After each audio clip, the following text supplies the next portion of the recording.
الحمد لله نحمده ونصلي على رسوله الكريم أما بعد فأعوذ بالله من الشيطان الرجيم بسم الله الرحمن الرحيم إن الذين يغضون أصواتهم عند رسول الله أولئك الذين امتحن الله قلوبهم للتقوى لهم مغفرة وأجر عظيم صدق الله العظيم وصدق رسوله النبي الكريم. ہم نے ہر دور میں تقدیس رسالت کے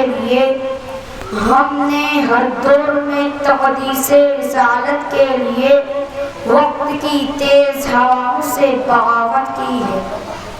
توڑ کر سلسلہ رسم سیاست کا فسوں ایک فقط نام محمد سے محبت کی ہے. قابل صد احترام حضرات علماء کرام، ذی وقار حاضرین مجلس، آج میری تقریر کا موضوع آپ صلی اللہ علیہ وسلم پر صحابہ کرام کی جانثاری ہے. یوں تو ہر دور میں مبعوث کیے جانے والے پیغمبر اور رسول کے متبعین نے اپنے نبی سے محبت کی ہے، مگر تاجدار خیر الامم کے جانثاروں کی جانثاری کی مثال پوری تاریخ عالم میں کہیں نہیں ملتی. جس شخص نے بھی رسول بدحا حضور اکرم صلی اللہ علیہ وسلم پر ایمان لایا، اس کے رگ و ریشے میں حضور کی محبت اس طرح پیوست ہو جایا کرتی تھی کہ دنیا کی کوئی طاقت اس کی محبت کو چھین نہیں سکتی.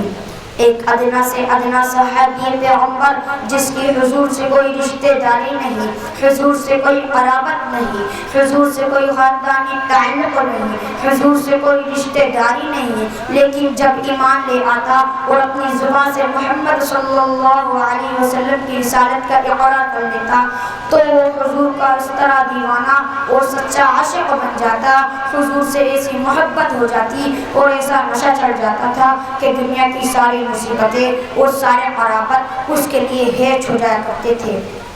ایمان لانے کے بعد صرف ایک ہی نام کی رٹ ہوا کرتی تھی، وہ تھا محمد صلی اللہ علیہ وسلم.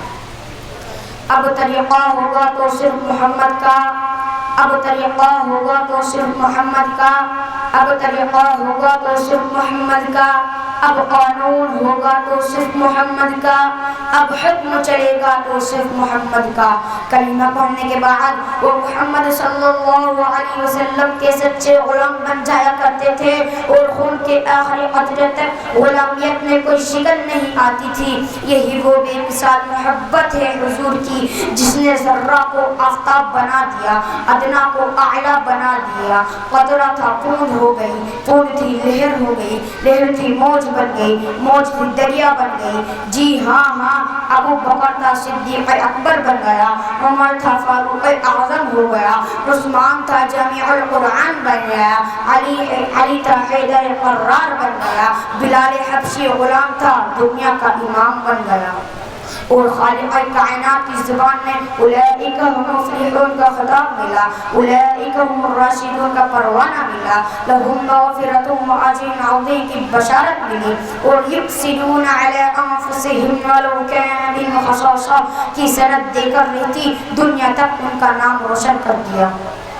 اور جب یہ لوگ دربار رسالت میں حاضر ہوتے تو کیفیت کیا ہوتی تھی؟ سورہ حجرات اٹھا کر دیکھو، ارشاد باری ہے ان الذین یغضون اصواتهم عند رسول اللہ اولئک الذین امتحن اللہ قلوبهم للتقوی لهم مغفرۃ واجر عظیم.